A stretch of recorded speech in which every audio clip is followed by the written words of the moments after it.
Assalamualaikum warahmatullahi wabarakatuh. Waalaikumsalam warahmatullahi wabarakatuh. Gimana nih kabar semua ini?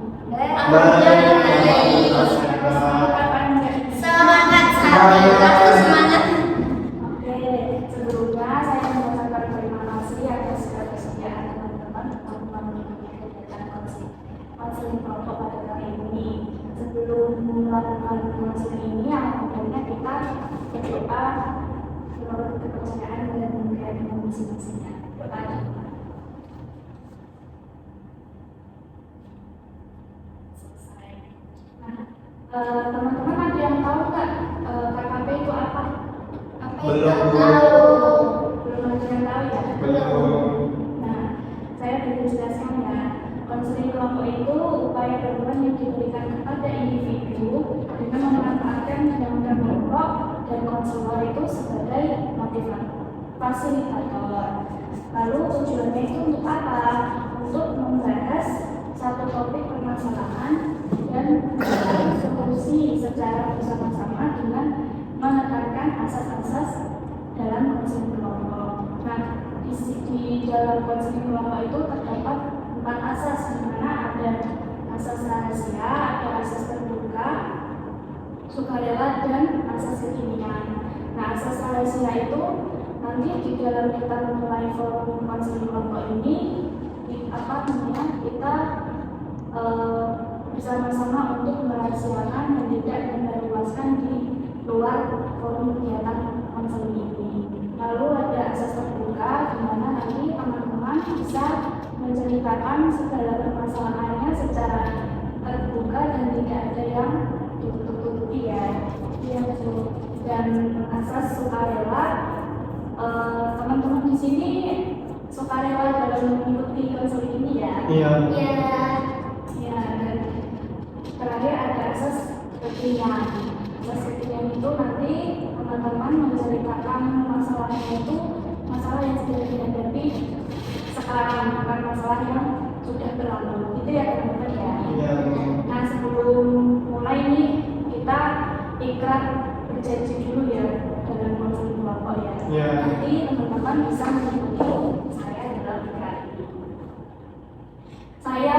ini. Saya berjanji dengan ini menyatakan bahwa saya siap menerima, memelihara dan menyimpan segala data atau keterangan yang ada dalam forum ini dan mematuhi asas-asas yang telah disepakati. Nah, nanti dalam pelaksanaan KKP ini saya sebagai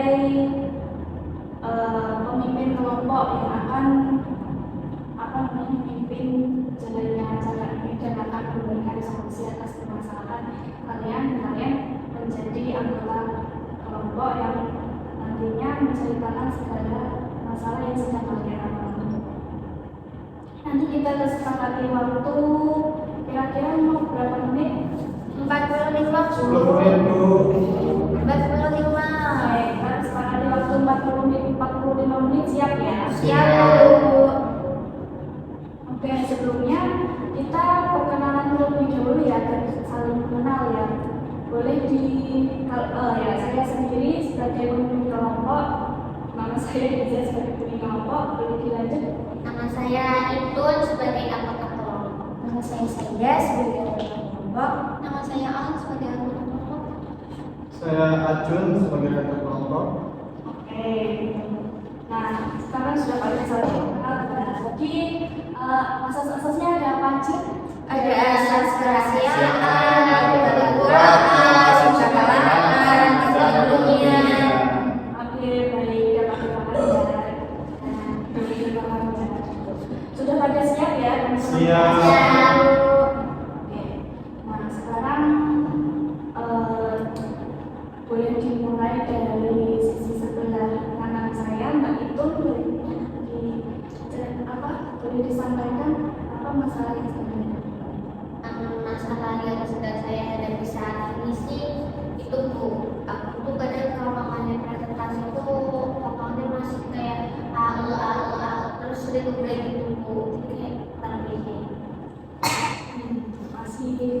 itu ya dulu sama kalau Mbak Saida. Kalau saya permasalahannya itu kurang percaya diri Bu. Ya hampir sama kayak Mbak Zaida. Di umum atau ada Lebih di kelas aja sih. sama di kelas ya. Kalau Mbak Al sendiri Pendiam dalam arti gimana nggak berani ngomong gitu sama orang. nggak berani ngomong sama orang, menutup diri atau gimana? Iya. Menutup gitu. Kalau Mas Ucun, Ya suka ngambil sampai awam gitu. ngomong sama ya. Oke, nah dari permasalahan yang teman-teman alami nih, kira-kira kita mau membahas yang paling urgent di siapa? Kalau membahas ini itu membahas siapa? Membahas Pak nggak itu sih Bu, percaya diri itu di kelas yang sama ya Bu, jadi kita berdua.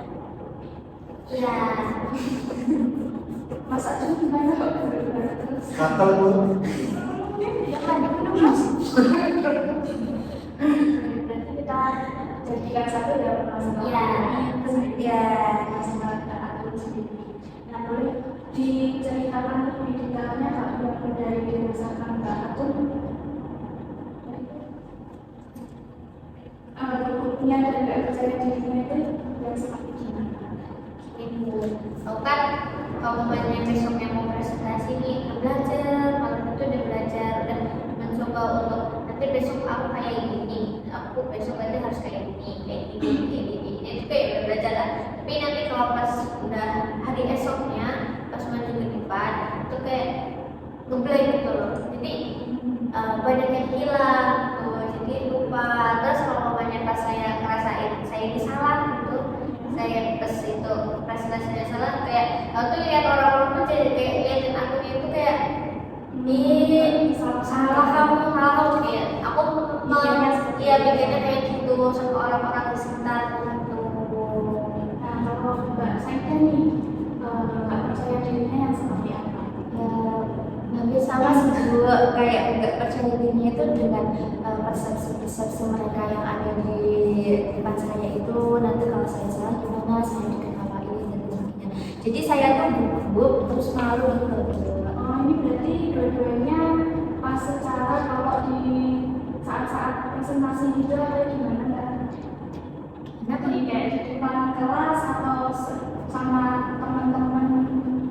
Ya kalau di depan kelas aja sih Bu, bisa presentasi ada dosen gitu. Kalau enggak sih ya enggak apa-apa. Oke, jadi saya tarik kesimpulan bahwa apa namanya ketidakpercayaan diri yang dialami Mbak Saida dan Mbak itu lebih terletak pada saat di depan kelas ya kan, terutama saat sedang presentasi karena tentu bukan pandangan dan persepsi teman-teman terhadap Mbak Saida dan maupun Mbak itu dan Mbak itu sendiri juga walaupun sudah mempersiapkan tapi kadang suka ngeblank ya kalau nah dari permasalahan Mbak Saida dan Mbak itu nih kira-kira kalau dari Mbak Al tanggapannya gimana Mbak atau punya solusi apa? Ya kalau mempersiapkan diri dulu, kayak misalkan harusnya mau kan biar depannya bisa public speakingnya lancar gitu. Lalu kalau Mas Acun Ya lebih percaya diri sih. Lebih harus sering-sering ikut event-event seperti seminar atau dia terbiasa untuk berbicara di depan teman-teman dan agar juga mereka sebelumnya. itu kan kalau tanggapan dari Mas Acun kan Mbak Saida dan Mbak itu lebih coba untuk sering mengikuti kegiatan-kegiatan yang bisa membuat lebih menaikkan kepercayaan diri dari Mbak Al juga menyarankan untuk persiapannya yang Mbak Al ya untuk persiapan. Nah kalau saya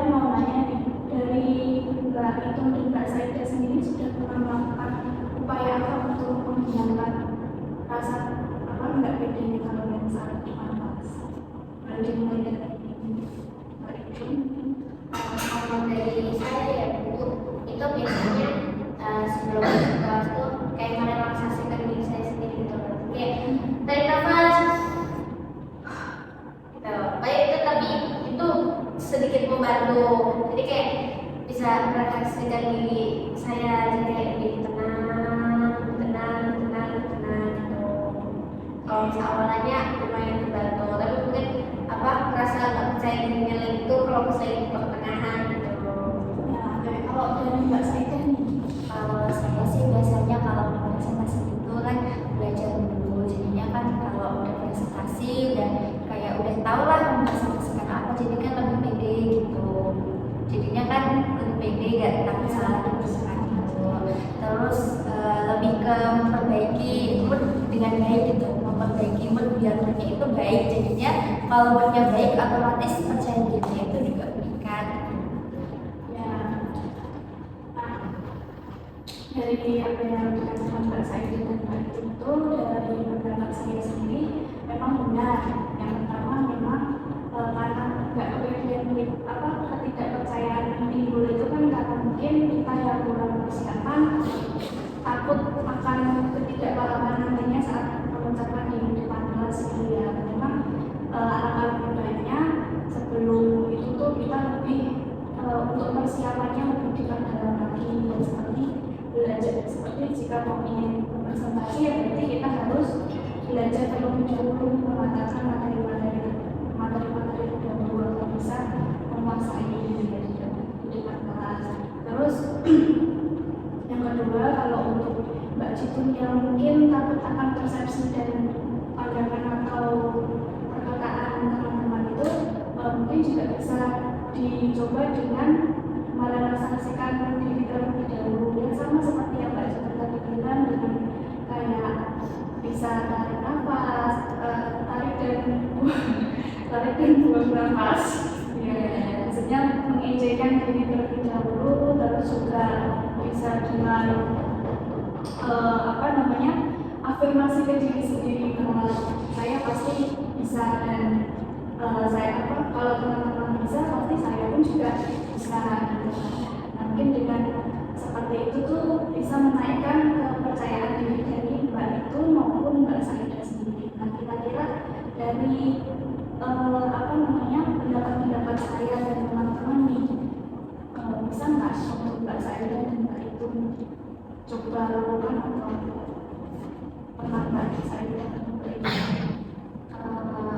Mungkin dari besok-besok bukan dulu kalau mau ada presentasi coba praktekkan dan mau coba Mbak Saida? Ya sama.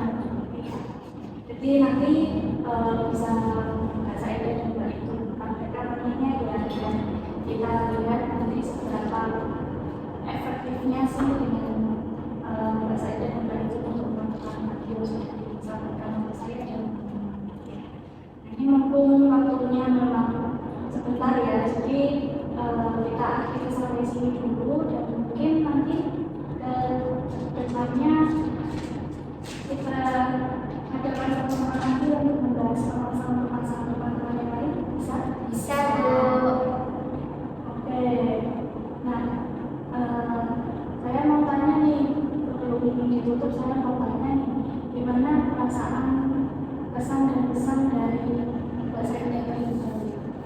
Pesan dan pesan dari kegiatan seperti itu, rasanya saya sangat bahagia dan lega karena dari permasalahan saya itu sudah menemukan titik solusinya nanti bagaimana untuk menangani masalah saya tersebut. Kalau pesan-pesan dari Mbak Ida?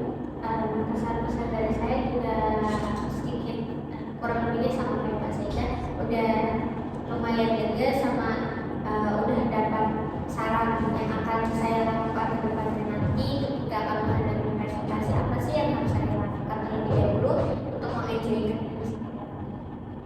Perasaan Mbak Saida dan Mbak Ida mendapatkan sisi masing-masing, masalah keluarga,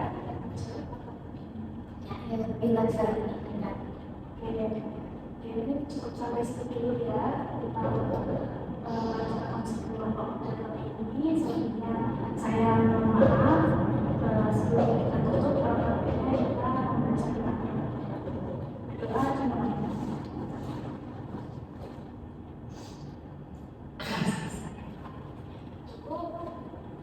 Akhirnya, assalamualaikum warahmatullahi wabarakatuh. Waalaikumsalam.